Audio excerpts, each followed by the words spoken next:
안녕하세요. 이번 시간에는 우리 기술지문 기체 크로마토그래피에 대해서 공부해 보도록 합시다. 기술지문은 무조건 어떤 기술, 어떤 현상이 일어나는 원리를 이해해야 문제를 풀 수 있어요. 그리고 그 원리, 어떤 작용이 일어나는 과정을 이해해야 합니다. 그럴 때 원리 체크해 놓으시고 과정 순서 번호로 매겨둬야 되고요. 그 다음에 비례관계 반드시 체크해 놓으셔야지 문제를 풀 수 있을 거예요. 자, 그러면 1문단 먼저 읽어보도록 합니다. 검은색 수성 사인펜의 잉크에는 여러 색깔이 나타나는 성분이 혼합되어 있대요. 종이의 아랫부분에 사인펜으로 점을 찍고 종이 끝에 물을 담가 놓으면 물이 종이의 틈을 타고 올라간다. 물에 녹을 수 있는 각 색깔의 성분은 물과 함께 끌려 올라가며 올라가는 정도를 나타내는 점으로부터의 길이는 각 성분마다 다르다. 그것이 각 성분별로 분리되는 이유이기도 하다. 그럼 무엇이 성분별로 분리되는 이유인 거예요? 자, 종이 아랫부분에 사인펜으로 점을 찍고 종이 끝을 물에 담가 놓으면 물이 종이의 틈을 타고 올라가는데 물에 녹을 수 있는 성분이 물과 함께 끌려 올라가는데 올라가는 정도를 나타내는 점으로부터의 길이가 성분마다 다르기 때문에 각 성분을 분리할 수 있다는 거죠. 이렇게 봅시다. 얘가 종이고요. 이 종이 끝에 사인펜에 점을 찍어요. 그러면 이 사인펜은 여러 성분으로 이루어졌는데 이 점으로부터 올라가는 정도가 그 성분의 종류에 따라 다르대요. 이렇게. 그래서 어떤 성분은 이렇게 많이 올라가고 어떤 성분은 이만큼, 어떤 성분은 이만큼 올라가는데 이걸 통해서 성분을 분리할 수 있다는 거죠.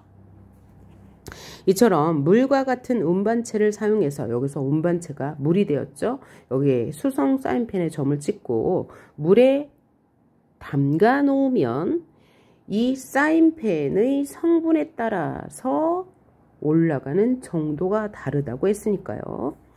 자, 물이 운반체가 되고 이 운반체를 사용해서 혼합물을, 여기서 혼합물은 수성 사인펜의 성분이 될 거예요.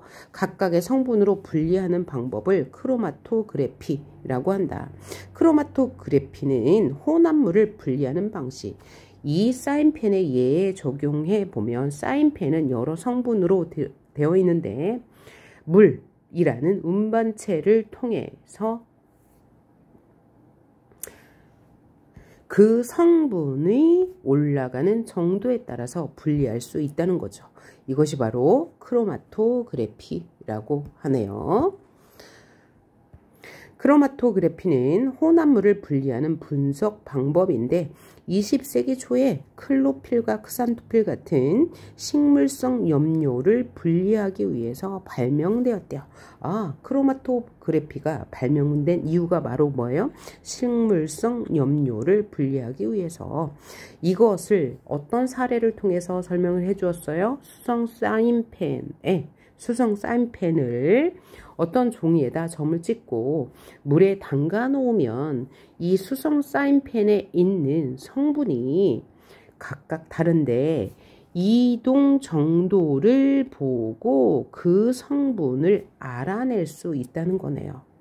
이것이 바로 크로마토그래피의 원리라고 말해주고 있고 이 크로마토그래피의 그래피가 발명된 원인은 식물성 염료를 분리하기 위함이다 라고 말했고요. 크로마토는 라틴어로 색을 말하고 그래피는 기록을 의미한대요. 따라서 크로마토그래피는 색을 기록한다는 의미를 가지고 있네요. 자, 그럼 이 문단 볼게요. 크로마토그래피에서 각 성분이 분리되는 원리는 혼합물의 성분들이 정지상에 머무는 정도가 성분별로 다르다는 것에 있대. 자, 위의 수성 사인펜에 의해서 물은 이동상, 1문단에서 뭐라고 그랬어요? 운반체라고 했고요. 종이는 정지상이 된대요. 이동상에 녹아있는 분석하려는 혼합물, 물에 녹아있는 혼합물은 이동상과 함께, 즉 물과 함께 움직이면서 정지상, 즉 종이를 통과한대요. 이때 정지상에 오래 머무는 화학 종류는, 자, 정지상에 오래 머무는 화학 종류는 찍은 점에서 가까운 곳에 있대요. 자, 그럼 얘를 이해해 보면, 자, 여기 종이가 있고요. 여기 수성 사인펜으로 점을 찍고 얘를 물에 담갔어요. 그러면 수성 사인펜에 여러 가지 성분이 이동하기 시작하는데, 이렇게 이동을 하는데, 찍은 점에서 가까운 곳에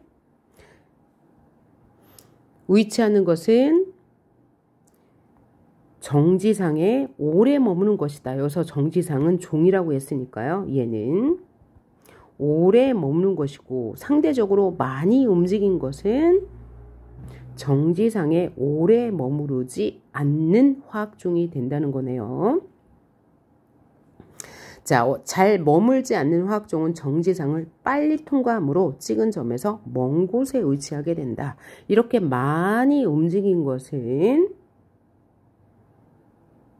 정지상, 즉 종이를 빨리 통과한 것이다 라고 이야기하고 있는 거예요. 크로마티그래피의 종류는 이라고 나왔으니까 여기서부터는 종류를 말할 거고요. 지금까지는 크로마토그래피의 원리에 대해서 말한 거죠.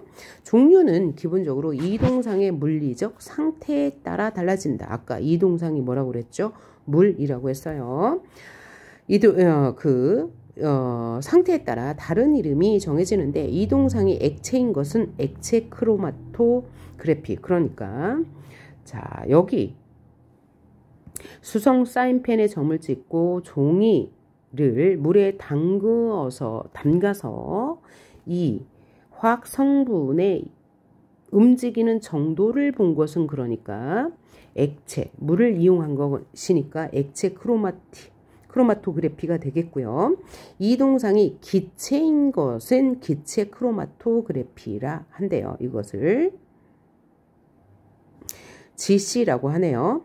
기체 크로마토그래피 GC 장치는 이동상 기체와 시료 주입구, 분리관, 검출기, 데이터 처리 장치를 비롯한 여러 부품으로 이루어져 있다라고 GC를 분석했어요. 그러니까 이 GC의 구성 요소에 따라서 설명을 할 건가 봐요.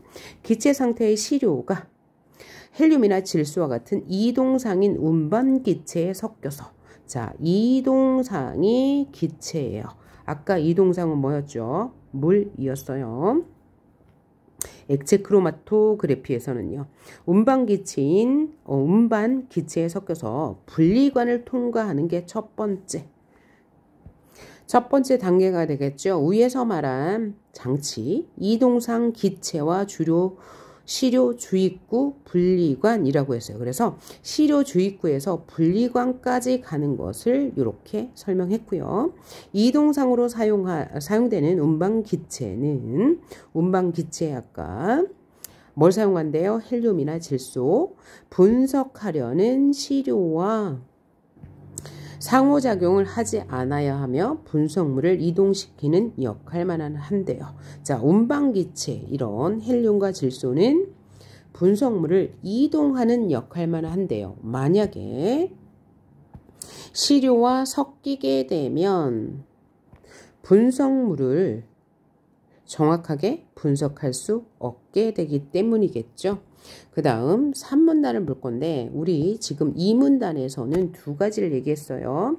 첫 번째는 크로마토그래피의 원리에 대해서 얘기했고요. 두 번째는 종류에 대해서 얘기했습니다. 그런데 이 종류 중에서 액체 크로마토그래피와 기체 크로마토그래피가 있는데, 액체 크로마토그래피는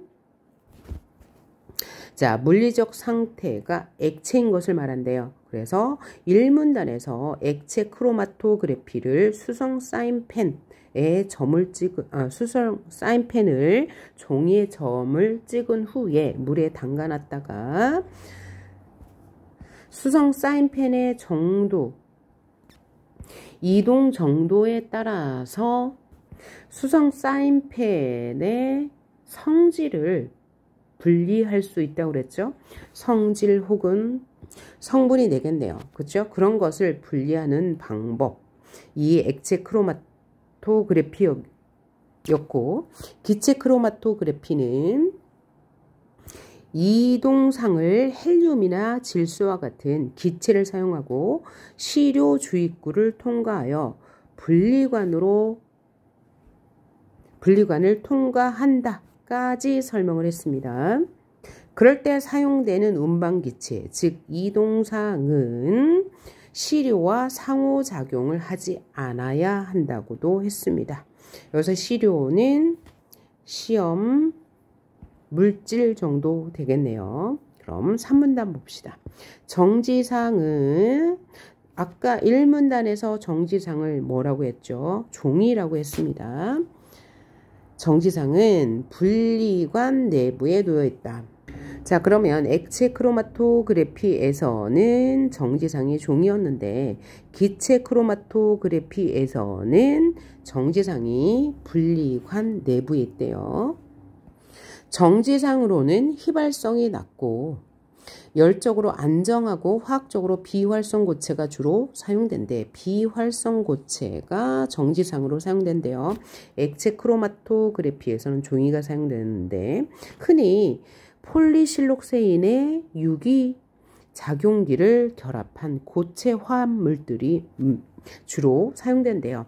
이동상 기체에 이동상 기체, 아까 액체 크로마토그래피에서는 이동상이 물이라고 했는데 여기서는 기체를 사용하죠. 기체 크로마토그래피니까에 의해 분리관을 지나는 시료의 성분들은 정지상의 흡착이나 용해에 의해 정지선과 이동상 사이에서 화학 평형이 이루어지도록 천천히 흐르게 된대요.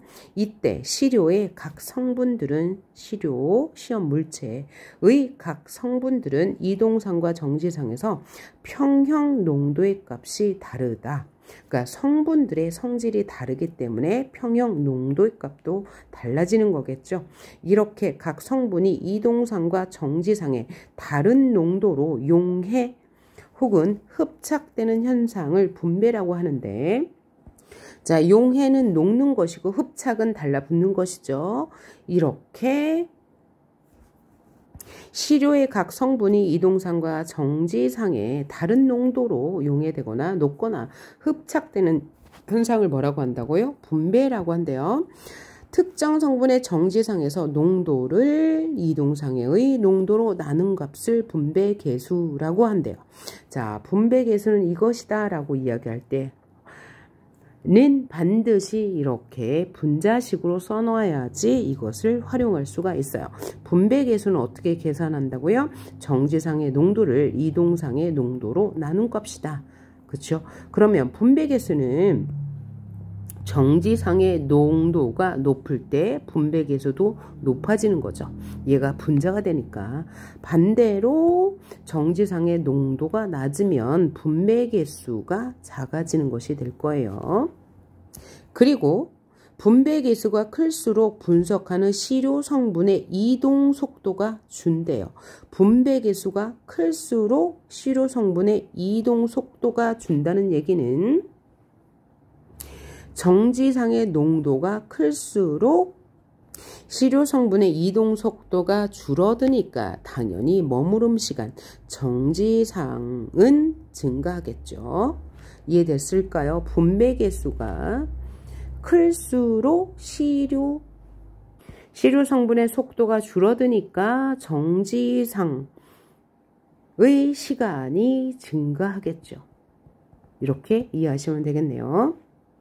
따라서 정지상에서 전혀 머물지 않는 성분의 분배 개수는 0이 된다.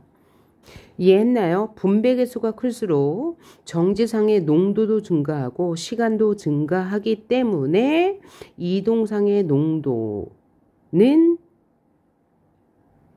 0이 된다는 거죠. 자, 이제 사문답으로 가봅시다. 지금까지 CG의 과정 분리관까지 설명했죠. 그럼 이번에는 검출기 설명할 거예요. 그런데 분리관은 뭐에 영향을 받는다고요? 분배 개수에 영향을 받는다고 했습니다.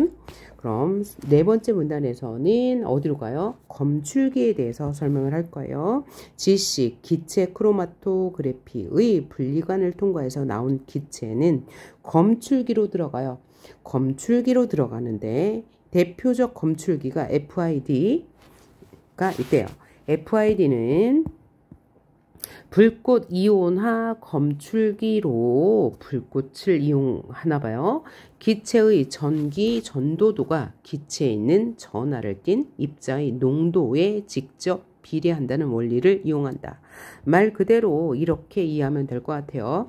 기체의 전기 전도도가 높으면 입자의 농도도 크다, 짙다 라고 이해하시면 되겠죠.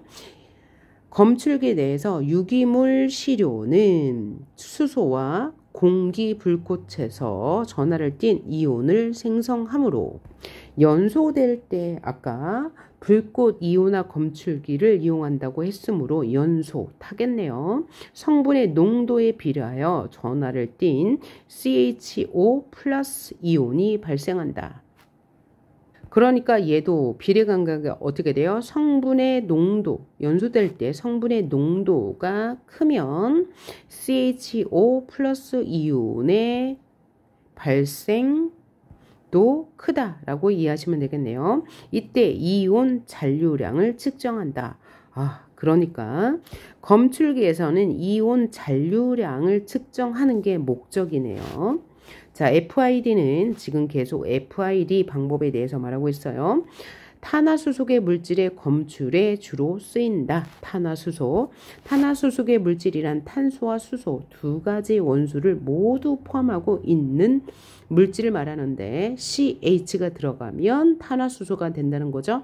따라서 H2O, CH가 안 들어갔죠. CO2, SO2, N2와 같은 탄화수소계가 아닌 화학물질은 CHO 플러스 이온이 아닌 다른 이온이 발생하여 검출이 불가능하다. 그러니까 FID는 탄화수소계 물질만 검출할 수 있다는 거네요. 한편이라고 말했으니까 검출기, 또 다른 검출기에 대해서 말할 건가 봐요. 지금까지는 FID 검출기에 대해서 말했다면 앞으로 TCD 검출기를 설명하겠죠. 그래서 TCD 검출기와 FID 검출기의 특징을 비교하면서 읽어야 되겠죠. 자, 한편 TCD도 검출기로 많이 사용된다. 이때 TCD를 통과하는 운반기체의 열 전도도와 운반기체와 분리된 성분의 기체의 열 전도도 차이. 열 전도도 차이로 TCD는 검출하나 봐요. 분석물의 존재와 그 양을 측정할 수 있다. 자, 그래서 TCD 검출기는 열 전도도 차이로 분석물의 존재와 그 양을 측정하는 것이고, 아까 FID 검출기는 이온의 잔류량을 측정하는 것이었는데, 이때 탄화수소계 물질이 아닌 것은 검출을 할 수 없다고 말했습니다. 다음 문장, TCD의 장점은 FID와 달리 시료를 파괴하지 않는다는 것이다. 그러니까 TCD는 시료를 파괴한다는 거고 FID는 시료를 파괴하지 않는다는 것. 검출기에서 출력된 신호를 처리한 자료를 뭐에 대해 설명하는 거예요? TCD 그래프로 나타내면 그림과 같다. 자, TCD 그래프의 처리를 이렇게 나타낼 수 있다고 말했어요. GC, 즉 기체 크로마토그래피의 검출기의 신호를 머무름 시간의 함수로 나타낸 그래프를 크로마토그램이라고 한다. 그럼 얘 자체가 크로마토그램, 즉 TCD라는 검출기를 사용하여 처리한 자료인데, 이것은 머무름 시간과 검출기의 신호를 나타낸 것이다. 이 시간은 머무름 시간이고, 그 다음에 Y축의 그래프는 검출기의 반응을 함수 관계로 나타낸 것이다 라고 하네요. 다음 문단, 크로마토그램에서 이 그래프에서 봉우리의 면적은 검출기를 통과한 각 성분의 농도에 정비례한다. 자, 이 봉우리의 면적이 크면 농도도 진한 것이다 라고 했어요. 그러므로 이 봉우리가 있죠. 이 봉우리는 면적을 나타내는데, 이 면적이 클수록 농도가 크다라는 것 이해하셨죠? 그러나 머무름 시간은 시료에 포함된 화학 종류와 분리관의 온도에 따라 달라지며, 자, 그러니까 머무름 시간은 뭐에 따라 달라진다고요? 온도와 화학종, 즉 시료의 종류에 따라서 달라진다고 했고요. 각 성분의 농도와는 관계가 없대요. 자, 그러면 자, 여기 X축 그래프가 머무름 시간이었는데, 이 머무름 시간은 온도와 화학 제품의 화학 시료의 종류에 따라서 달라지는 거지, 면적과 농도와는 전혀 관계가 없다는 얘기를 했고요. 그리고 머무름 시간은 정지상과 이동상의 분배에 따른 화학 평형에 의존하므로 분리관의 온도 등 다양한 변수에 영향을 받는다. 앞에서 한 말 반복이네요. 따라서 온도를 고정한 후에 농도를 이미 알고 있는 표준 시료로 머무름 시간을 측정한대요. 그러므로 농도를 미리 알아놔야 하겠네요. 이런 작업이 필요하고, 그리고 나서 머무름 시간을 측정하고, 요게 1번, 머무름 시간 측정이 2번, 표준 시료의 농도에 따른 봉우리의 크기를 측정한다. 이게 3번이네요. 그 후에 같은 실험 조건에서 시료를 GC로 분석하면, 같은 실험 조건이란 얘기는 먼저 해놓은 작업을 뭐라고? 고정해 놓고 시료를 GC, 기체 크로마토그래피로 분석하면 시료에 있는 성분의 종류와 농도를 알 수 있다. 그러므로 이렇게 정리할 수 있겠네요. 지금 설명하는 것은 TCD 검출기를 사용한 성분 분석이잖아요. TCD 검출기를 사용하면 뭘 할 수 있어요? 시료 성분의 종류와 농도를 알 수 있고, FID 검출기를 사용하면 전류량을 측정할 수 있다고 하네요. 그래서 FID 검출기로는 뭘 할 수 있다고요? 전류량, 양을 알 수 있는 거고, TCD 검출기로는 농도와 종류를 알 수 있다고 하였습니다. 자, 그럼 전체를 한번 정리해 볼게요. 1문단에서는 크로마토그래피가 무엇인지 설명하고 있어요. 크로마토그래피는 물과 같은 운반체를 사용해서 혼합물을 각각의 성분으로 분리하는 것을 크로마토그래피라고 했고요. 무엇을 통해서? 수성 사인펜의 사례를 통해서 설명해 줬어요. 수성 사인펜에 점을 찍은 종이를 물에 담가두면 그 수성 사인펜의 화학 성분에 따라서 움직이는 정도가 다른데, 이 움직이는 정도가 다른 것을 통해서 각각의 성분을 분리할 수 있다고 이야기했고요. 이 크로마토그래피에서 각 성분이 분리되는 원리는 무엇을 이용한다?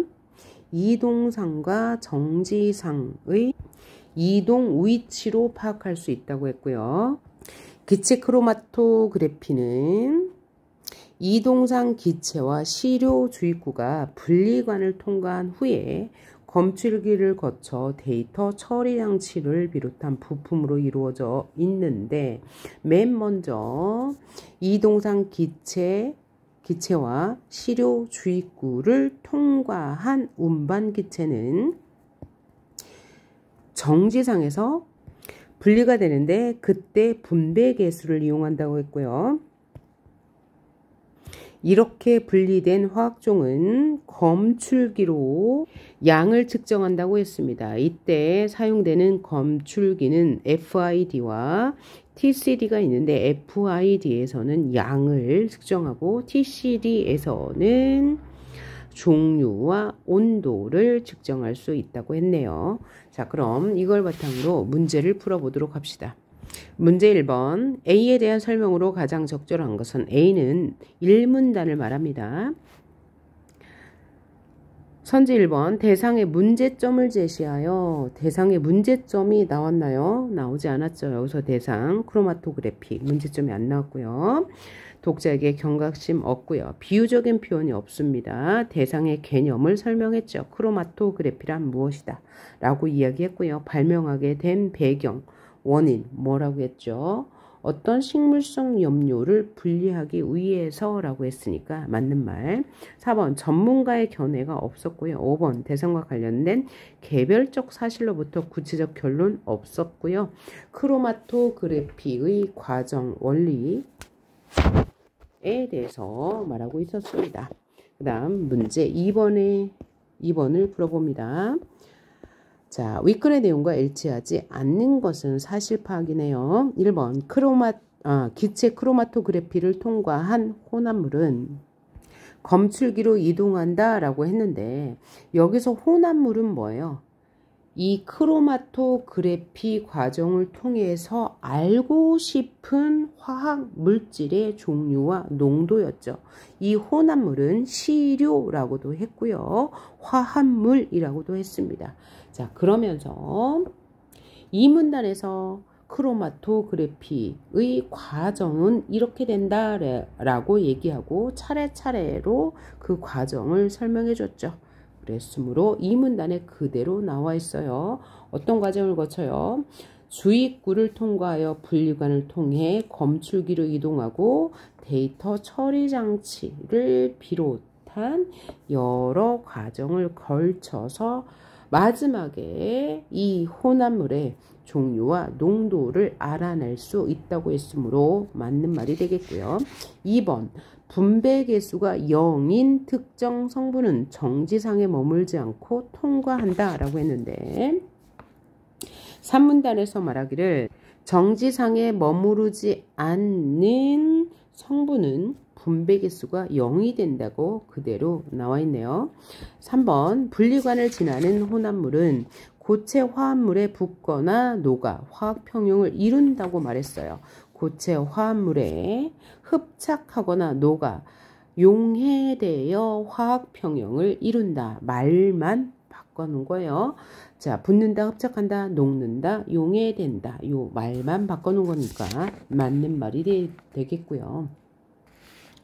4번, 이동상으로 사용되는 헬륨은 혼합물과 상호작용을 하지 않고 이동시키는 역할만 한다고 이 문단에 나와 있어요.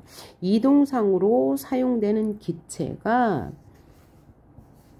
헬륨이나 질소가 있다고 했고요. 이들은 시료와 상호작용을 하지 않아야 한다고 했어요.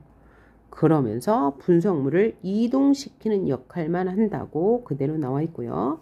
선지 5번, 정지상으로 사용되는 고체 화합물은 휘발성이 낮고 열적으로 안정된 활성 고체가 주로 사용된다 라고 하지 않았고요. 3문단에서 여기까지 맞아요.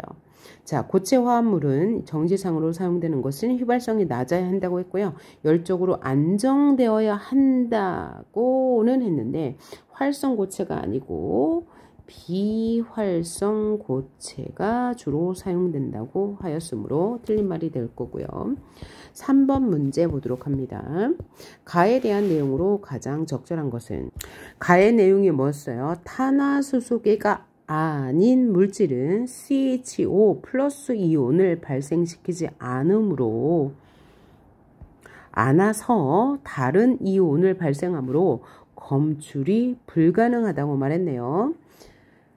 달리 말하면 FID 검출기는 탄화수소계 물질을 사용해야 수소와 공기가 불꽃해서 전하를 띤 이온을 생성하고 이렇게 연소될 때 성분의 농도가 클수록 전하를 띤 CHO 플러스 이온 농도를 발생시키므로 그로 인해서 이온 전류량을 측정할 수 있다고 했습니다. 그럼 가장 적절한 것이 무엇인지 한번 봅시다. 1번 탄화수소계가 아닌 화학물질은 분배계수가 0 이상의 값을 가질 수가 없겠죠. 왜냐하면 분배계수를 갖는 것 자체가 문제가 아니고 가는 분리관에서 일어나는 일이잖아요. 분리관을 통과한 검출기에서 일어나는 일이죠. 검출기 중에서도 FID에서 일어나는 일인데 이렇게 검출기에서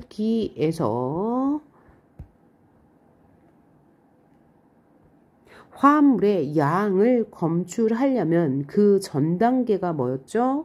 분리관을 통과하는데 이 분리관을 통과할 때 분배 계수가 클수록 이동 속도가 줄어서 화학평형이 이루어지게 하고 화학평형이 이루어져야 쉽게 검출을 할 수 있다고 했으므로 얘는 틀린 말이 되겠네요. 선지 2번 탄화수소계가 아닌 화학물질은 검출기 내에서 CHO 플러스 이온이 생성되지 않죠. 탄화수소계인 화학물질만 CHO 플러스 이온을 검출할 수 있다고 했습니다. 생성할 수 있다고 했습니다. 그래서 틀린 말이 되겠고요. 3번 탄화수소계가 아닌 화학물질은 기체 크로마토그래피로 시료 분석이 불가능하죠. 4번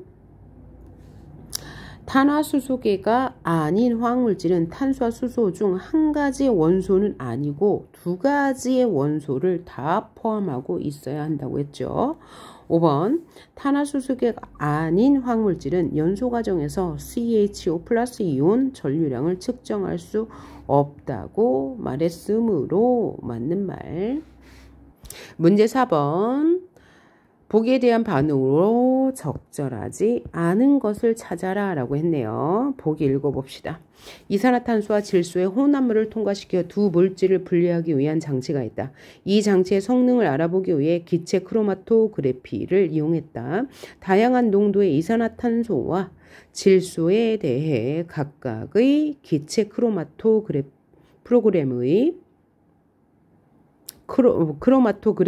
봉우리의 면적과 관계를 미리 알아보았다. 미리 알아보아야지 크로마토그램을 만들 수 있다고 그랬죠. 봉우리 면적이 1제곱밀리미터에서 이산화탄소의 농도가 5%였다. 그리고 봉우리 면적 3제곱밀리미터에서 질소의 농도는 4%였다. 한편 머무름 시간은 이산화탄소가 질소의 2배였다. 머무름 시간은 이산화탄소가 2배 컸어요. 장치를 통해 이산화탄소와 질소의 혼합물을 통과시킨 후 GC 기체 크로마토그래피를 분석하였더니 두 개의 봉우리를 확인할 수 있었으며 장치를 통과한 기체의 이산화탄소와 봉우리 면적 이산화탄소의 봉우리 면적과 질소의 봉우리 면적은 각각 5제곱밀리미터와 21제곱밀리미터였다. 자, 이렇게 정보를 구분하기 위해서 색깔을 다른 것으로 표시해 보았습니다. 자, 그러면 여기서 무슨 문제를 물어볼 것 같아요? 기체 크로마토그램의 봉우리의 면적과의 관계를 이야기해 주었고, 지문에서는 또 면적과 뭐가 비례한다고 그랬죠? 농도가 비례한다고 그랬고요. 또 보기에서 머무름 시간에 대해서 얘기했어요. 그러면 지문에서 정보를 끌어와야 되죠. 머무름 시간이 길면 정지상이 큰 거고, 정지상이 크면 분배 개수가 높다고 했고, 또 사문단에서 기체 크로마토그램의 X축 좌표는 검출기의 반응 정도라고 했고요. 이 검출기의 반응 정도는 결국 머무름 시간과 일치한다는 내용을 끌어오면서 선지를 판단해 봅시다. 문제 1번. 기체 크로마토그래피에 쓰인 검출기는 TCD 맞죠? 자, 사문단에서 FID 검출기는 탄화수소계가 아닌 화학물질을 검출하지 못한다고 했어요. 그리고 TCD를 사용하여서 분석물의 존재와 양을 측정한다고 했고, 이산화탄소와 질소는 탄화수소계가 아닌 화학물질이기 때문에 맞네요. 선지 2번. 질소가 이산화탄소보다 크로마토그램에서 더 짧은 시간에 검출되었다.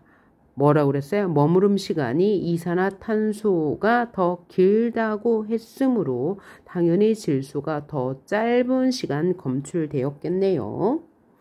선지 3번. 각 성분의 온도가 변화하면 아까 머무름 시간은 분리관의 온도에 영향을 받는다고 했으므로 맞는 말. 이산화탄소와 질소의 머무름 시간은 변하겠죠. 온도가 변하면 맞고요. 선지 4번. 장치를 통해 나온 기체는 질소의 농도가 이산화탄소의 농도보다 낮은 것이겠군. 자, 그럼 여기서 우리가 계산을 해보면 되겠네요. 자, 우리가 알고 있는 정보는 면적이죠. 그리고 농도도 알고 있어요. 2에 비례해서 커진다고 했으므로요. 그러면 이산화탄소는 면적 1제곱밀리미터의 농도가 5%였어. 이산화탄소는 1대5. 그리고 질소는 3제곱밀리미터일 때 4%였네요. 그 상태에서 탄소와 질소의 혼합물을 통과시킨 후에 질소를 분석했더니 각각 이렇게 변했어요. 이산화탄소는 5제곱밀리미터. 그 다음에 질소는 21제곱밀리미터로 변했어요. 그러면 농도는 면적에 비례한다고 했으므로 이 관계를 따져서, 즉 장치를 통과하기 전에 비례관계를 따져서 장치를 통과한 후에 비율을 알 수 있는 거죠. 자, 보면 1대5인데 장치를 통과한 후에 5로 변했으니까 곱하기 5 해주면 되죠. 그래서 5, 5, 25. 얘는 농도가 25%가 되겠다. 그 다음에 3인데 21로 바뀌었으니까 3, 7에 21이죠. 4, 7에 28이 되겠네요. 그러면 질소의 농도는 28, 이산화탄소의 농도는 25%가 되는 거라서 장치를 통해 나온 기체는 질소의 농도가 더 높겠죠. 그래서 얘가 틀린 말. 선지 5번을 한번 볼까요? 이산화탄소와 질소의 농도가 같더라도 머무름 시간은 두 경우가 서로 다르겠군 이라고 했어요. 그러면 머무름 시간은 질소의 농도와 관계 있다고 했어요? 없다고 그랬어요? 없다고 했어요. 머무름 시간은 뭐야? 온도와 다른 영향만 받는다 그랬고 농도와 면적은 관계가 없다고 했으므로 얘는 맞는 말이 될. 자, 그러면 5번 풀어볼까요? 문맥상 A의 의미와 가장 가까운 것은 그랬어요. 자, 밑줄은 받는다에 쳐져 있고요. 영향을 받는데요. 그럼 영향이라는 것은 뭐예요? 추상적인 거죠. 물리적인 게 아닙니다. 그러면 찾아볼게요. 선생님에게서 가르침을 받는다. 이거는 물리적인 것은 아니죠. 일단 맞는다고 보고요. 수학 시험에서 100점을 받았다. 이건 점수이고 물리적인 것은 맞지만 결과가 눈에 보이는 것이므로 셈을 해놓을게요. 내가 이런 나쁜 결과를 받게 되다니 결과를 받은 것이니까 얘는 비물리적인 것이지만 물리적인 것이 아니라 추상적인 것은 맞지만 영향이 아니고 원인에 따른 결과니까 틀린 말.